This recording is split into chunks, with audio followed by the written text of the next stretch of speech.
back for another Talk About It Tuesday. And since it is tax season and taxes are due next week, I want to talk about taxes for a minute because I get a lot of questions about taxes, and then I want to share an experience I had with you at while I was getting my taxes done. So first of all, people ask me all the time, is it legal for the IRS to collect taxes? Now that's something that goes around the internet every tax season. People try to claim that it is illegal for the government to collect taxes. Okay, the 16th Amendment to the U.S. Constitution, which was passed by Congress in 1909 and ratified by enough states in 1913 to go into law, states that Congress may levy taxes against citizens' income and corporations' income. So taxes are legal. Not only are taxes legal, they are necessary. They fund, because the government does not create money, meaning it doesn't generate income. It gets money from taxes, tariffs, tolls, and fees. What it does with the money is it provides services for the citizens, whether you're talking about defense, road repair, education, sanitation, fire department, police department, all the services that you take for granted every day have to be financed in some way. And so taxes are collected to finance that. So taxes are legal and taxes are necessary. So let's just get that out of the way, get it off the table.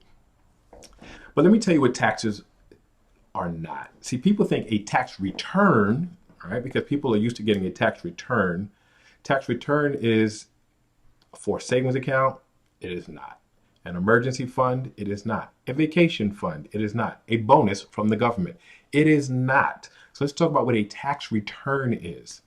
So people are accustomed to getting money back at the end of the year. Now, here's where I got to share my experience. So I sit with my tax guy all day long. And that's really important because it's important that the professionals that you deal with educate you. I cannot keep up with the changing tax laws as much as my tax preparer can. So when I sit with him, he tells me the changes in the laws. He tells me the new things that I can do. He tells me the things that I can no longer do, so we can create a strategy for next year so that I can maximize the tax code for next year. So if you don't have a tax preparer that does that for you, you probably need to go to someone else. But that's just an aside. So I sit with my tax guy all day. And while I'm with him, people are coming in periodically to pick up their tax return, their taxes that he filed for them. And before he asks them to pay, he always shows them what they have to pay or what they get back, right? Because there's a line on there that says you owe X amount or you get back X amount.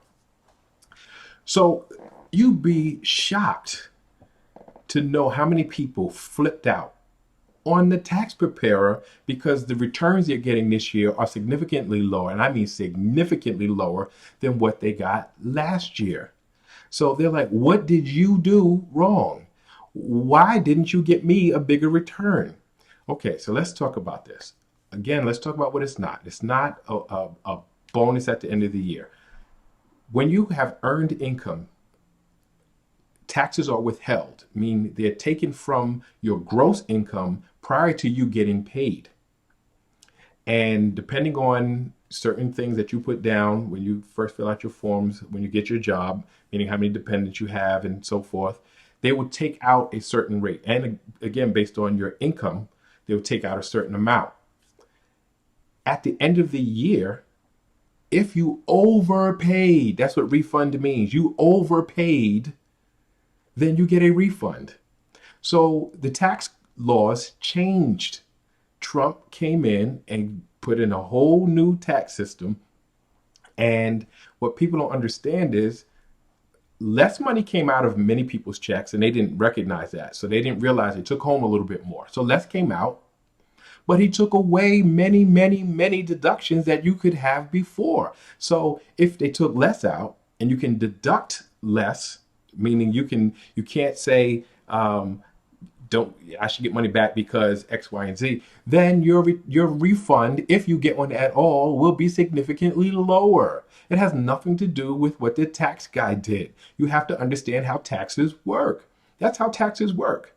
So you're going to suffer this year. And guess what? It will get worse next year because things will change, right? So that's the way that law is set up. Now, let me tell you the good thing. The government has always and continues to reward those who seek financial freedom. So you don't even understand. Financial freedom has so many more benefits than just getting you your time back, just getting you a certain amount of income that you want. There are benefits. There are government incentives for you to be financially free. What am I talking about? The tax rate for people who are financially free is different for those who have earned income. You're like, what are you talking about? Okay, to be financially free means you have to have passive income streams, meaning you get money from rental income, or you get money from dividends, or you get money from interest, or you get money from a business. The tax rate on those things is different. So if we look at the capital gains rate, and capital gains is on, again, dividends, interest, all those types of passive income streams. The tax rate goes from zero to 20% on a scale based on your earned income rate. If you don't have a job and you don't have any earned income, then you pay zero taxes on capital gains. And so it graduates, and the highest is only 20%, where the highest on earned income taken from your gross is 37%.